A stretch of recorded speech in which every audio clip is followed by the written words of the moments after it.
Pessoal, tudo bem? Eu sou o pastor Giovanni, eu tenho a palavra de Deus para o seu coração. E hoje nós vamos continuar a nossa série de estudos sobre os salmos, os lindos salmos de Davi e dos demais autores dos salmos, né? Asaf, Moisés, homens e mulheres ungidos de Deus, consagrados ao Senhor, que cheios do Espírito Santo deixaram esses textos lindos que alimentam a nossa alma, o nosso coração, nos tempos difíceis que estamos vivendo. Eu tenho certeza que Deus vai falar ao seu coração. Então, abra comigo a palavra de Deus no Salmo 34, versículo 6. Salmo 34, versículo 6. Hoje nós vamos falar sobre o seguinte tema: provai e vede que o Senhor é bom. Provai e vede que o Senhor é bom. Eu queria que você trouxesse à memória fatos, experiências, momentos onde você experimentou a bondade de Deus com você, a graça de Deus te alcançando, as bênçãos de Deus vindo sobre a sua vida em algum momento da sua história, da sua trajetória. Eu tenho certeza, se você é filho de Deus, se você nasceu de novo, se você realmente entregou sua vida e seu coração para Jesus, com certeza você passou por momentos valiosos, preciosos, onde você experimentou a bondade de Deus para com a tua vida. Então, essa é a ideia central desse trecho que nós vamos ler. Provai e vede que o Senhor é bom. Então, nós vamos falar bastante sobre essa bondade de Deus para com os seus filhos, tá bom? Começando no versículo 6, Salmo 34, versículo 6, o texto sagrado nos afirma nessa manhã, nesse devocional: clamou este aflito e o Senhor o ouviu. Olha que coisa tremenda, gente. E o livrou de todas as suas tribulações. Então, aqui Davi está se reconhecendo como um aflito. E não há nada de errado eu e você passarmos por um momento de dor, de sofrimento, de aflição, né? Às vezes a gente sempre relaciona isso com pecado, relaciona isso com coisas erradas. Meu Deus, o que eu fiz? Estou debaixo de maldição. Não, irmão. A aflição, a dor, o sofrimento é algo que está condicionado à própria existência humana. Ou seja, a condição humana nos leva a esse tipo de mazela dentro da nossa alma, esse tipo de sentimento, emoção, experiência. Uma experiência humana que Davi sofreu, Jesus sofreu lá no Getsemane, a alma dele estava angustiada, diz o texto sagrado. Então, assim, dentro da condição humana, eu e você vamos passar por aflições. Mas o segredo está no início desse versículo. Clamou este aflito. O segredo de Davi está no clamor, está na oração, está na invocação do seu Senhor, do seu Deus, aquele que pode mudar a sua história, a sua vida, é aquele que pode trazer uma resposta, operar um milagre, uma bênção sobre aquele que está sofrendo aflição. E a promessa de Deus é que se nós clamarmos, mesmo aflitos, o texto sagrado nos afirma que o Senhor vai nos ouvir.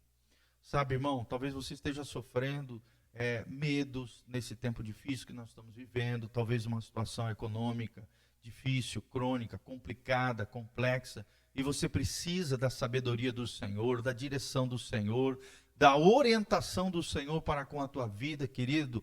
Clame ao Senhor e Deus responderá.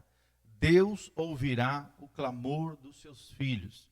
Assim como uma mãe que está no ambiente social, de repente colocou o seu filho lá para dormir, de longe escuta o choro da criança, reconhecendo o choro do seu filho, assim também Deus, quando os seus filhos o clamam, choram perante ele, se quebrantam na sua presença, clamam a ele, oram a ele, adoram a ele, ou chamam a ele de qualquer situação que seja. Deus, como um pai amoroso, bondoso, maravilhoso, ele reconhece a nossa voz de longe e vai na nossa direção para nos proteger, para nos cuidar, para de alguma maneira interagir na nossa história de forma poderosa e maravilhosa. Outra promessa tremenda nesse mesmo versículo, são duas promessas. Se eu clamar ao Senhor, mesmo aflito, primeiro ele vai ouvir a minha oração. Segundo, ele vai me livrar de todas as tribulações. Nós estamos passando por um momento difícil, de tribulação, de luta, onde não está sendo fácil para ninguém, até para as igrejas, né, que representam a comunidade dos crentes. Irmãos, para todo mundo está difícil. né? Às vezes a gente está ali no meio da dor, da dificuldade, a gente pensa que aquele mal, aquela situação, aquele problema só acontece conosco. Paulo diz numa das suas cartas que os mesmos sofrimentos que vocês estão sofrendo, os diversos irmãos em diferentes lugares do globo terrestre também estão sofrendo, também estão padecendo, estão lutando, estão sofrendo com tudo isso, irmão. Então, lembre-se, por mais que você esteja aflito, clame ao Senhor. Deus vai te ouvir. E Ele promete na sua palavra te livrar de todas as tribulações. É claro que se você se alinhar com o céu, obedecer a Deus, fazer aquilo que que cabe a você fazer dentro das suas responsabilidades, dentro daquilo que a palavra de Deus te ensina. Eu não posso estar fazendo tudo errado e achar que se eu orar, Deus vai intervir na minha vida, permanecendo no erro e na falha. Não, não é isso que o texto sagrado está falando. O texto sagrado está falando aqueles aflitos que são filhos de Deus e que obedecem à palavra do Senhor.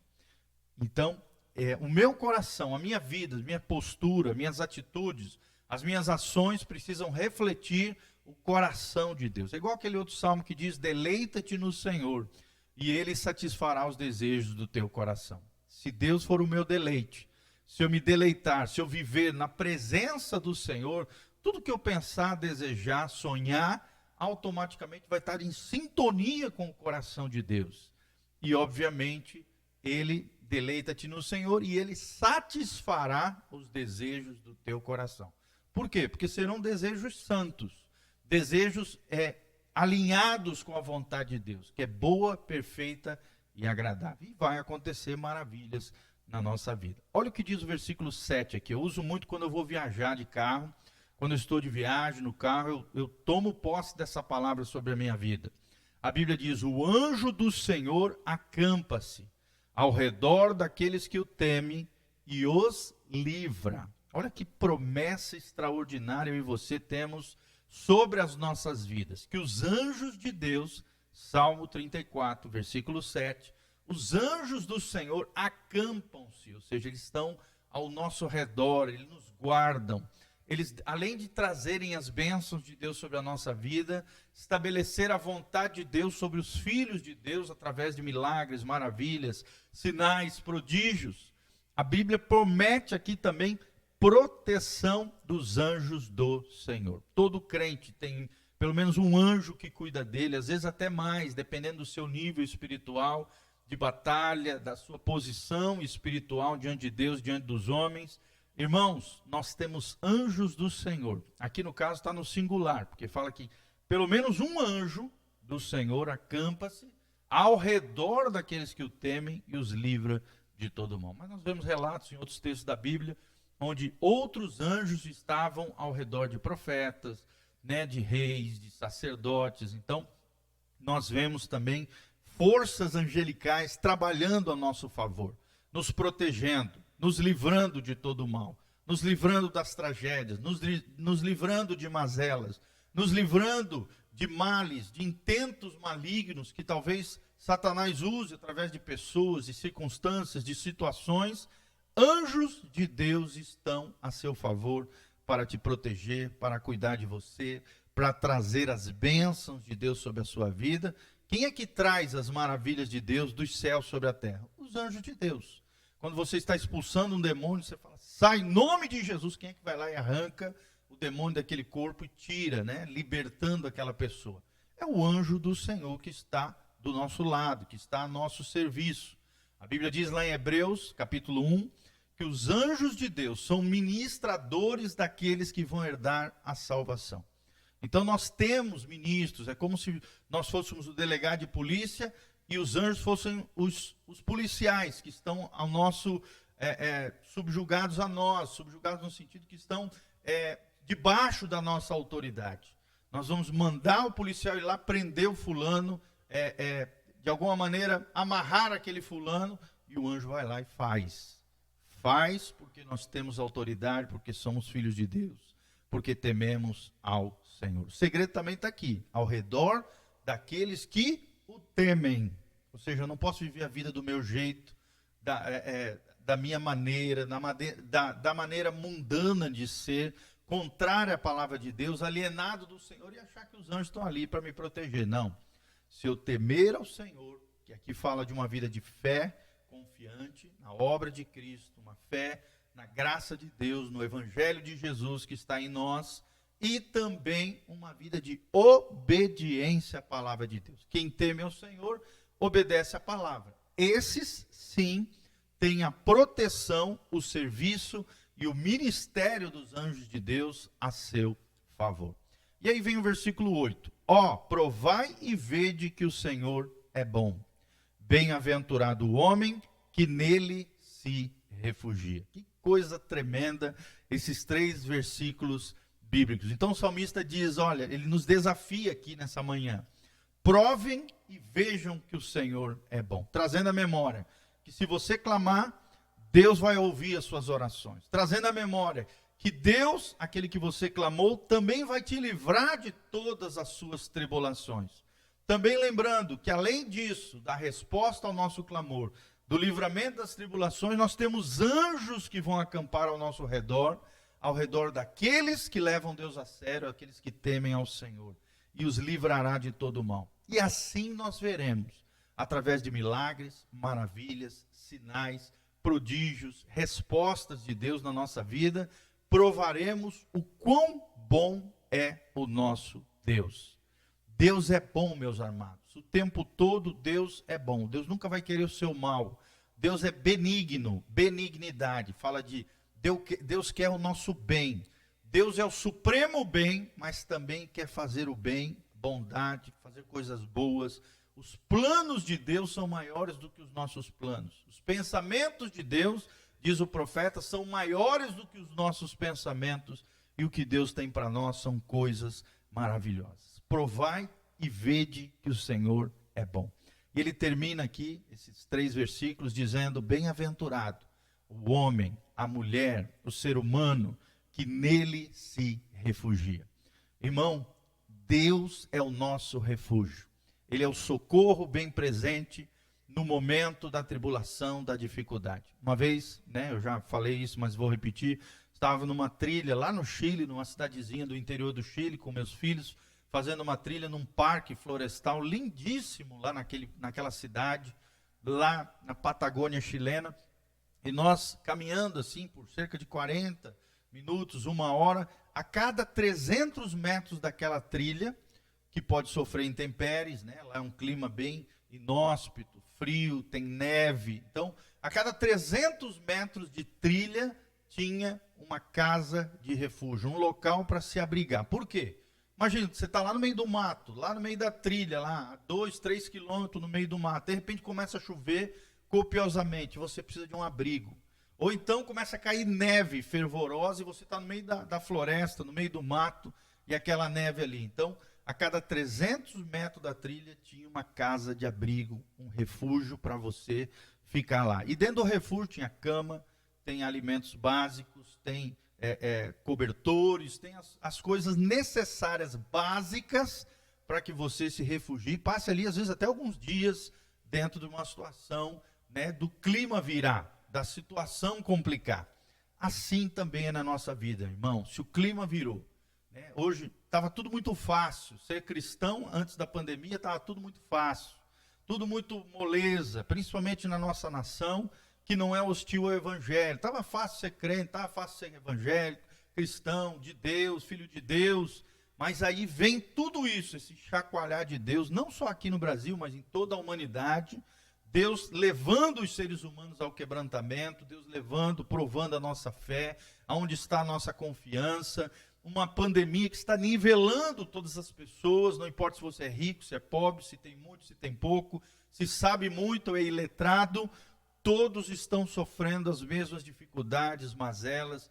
Deus está colocando os seres humanos no prumo. Tomara que você tenha deixado Deus tratar com o seu coração, promovendo em você quebrantamento, humildade, busca pelo Espírito Santo, ao mesmo tempo consertando coisas na tua vida, melhorando, te aperfeiçoando como pessoa, como filho de Deus, como ser humano, melhorando como cidadão, como pessoa, exercendo generosidade, ajudando o próximo, de alguma maneira, não se importando apenas com o seu ego, com o seu umbigo, com as suas coisas, mas sendo sensível à voz de Deus para com você, para com os seus, valorizando os nossos entes queridos, as nossas famílias, aqueles que muitas vezes perdemos em meio à pandemia, pessoas que deixam saudade, pessoas que às vezes nós não valorizamos em vida e que se foram, mas que tudo isso, toda essa pandemia está nos ensinando a dar valor àquilo que realmente tem valor.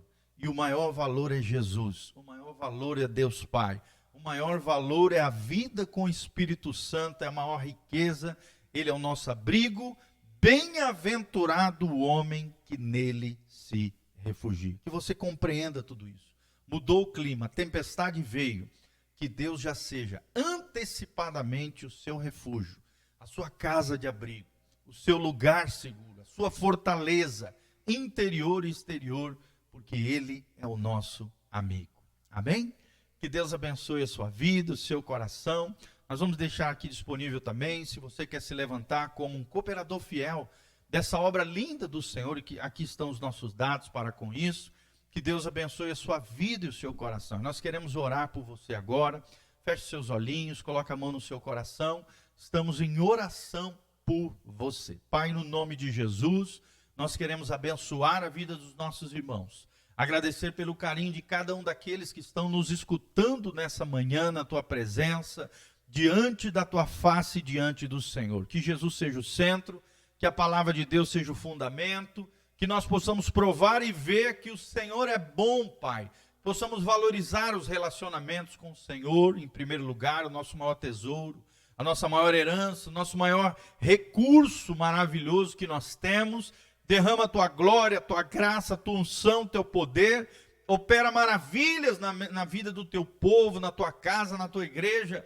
Nós te pedimos isso de todo o coração, que Jesus seja o centro, ó Deus, do nosso coração, que o nosso coração esteja totalmente confiado no Senhor, que possamos clamar ao Senhor na dificuldade, a tua resposta vir, o livramento vir, milagres acontecer, maravilhas acontecerem na nossa vida, na nossa casa, na nossa família, em nome de Jesus, que possamos ser bem-aventurados, homens e mulheres bem-aventurados, homens e mulheres que confiem no Senhor, que se refugiem no Senhor. Louvado seja o teu nome, em nome de Jesus. Amém e amém. Quero deixar aqui também para você, meu irmão, entre no nosso site, está aí embaixo no cantinho, casanarrocha.com. Lá nós temos artigos, vídeos, áudios, nós temos muito material valioso, 8 cursos online de graça para você fazer, curso de escatologia, curso de aconselhamento pastoral, curso de liderança, curso de princípios familiares, curso de restauração da alma e cura interior, vários cursos que vão abençoar você, anjos e demônios, né? Nós temos cursos ali maravilhosos, batalha espiritual, oração e intercessão, a vida de um guerreiro, tem coisas ali maravilhosas que vão contribuir muito com o seu crescimento espiritual, com a sua vida em Deus. E o desafio de Deus para nós é esse: provai e vede que o Senhor é bom. Que a graça e a paz do Senhor venha sobre você. Desde já nós agradecemos o carinho dos irmãos por estarem conectados conosco, aqueles que se colocaram diante do Senhor, de se tornarem cooperadores fiéis também. Que Deus abençoe a vida de vocês, em nome de Jesus. Agradeça ao Senhor por tudo. Viva uma vida no Espírito Santo. Essa é a vida de Canaã. A Canaã na terra. É o lugar, é um pedacinho do céu na terra. É a vida vitoriosa que Deus projetou para nós. Deus abençoe a sua vida, um abração. Louvado seja o nome do Senhor. Amém e amém. Siga-nos nas redes sociais também, gente. YouTube, Facebook e Instagram. Igreja Casa na Rocha. E deixe seus comentários, pedidos de oração, necessidades em gerais, perguntas. Estamos aqui dispostos para te ouvir, te responder e ao mesmo tempo ser uma bênção na sua vida. Em nome de Jesus. Amém e amém.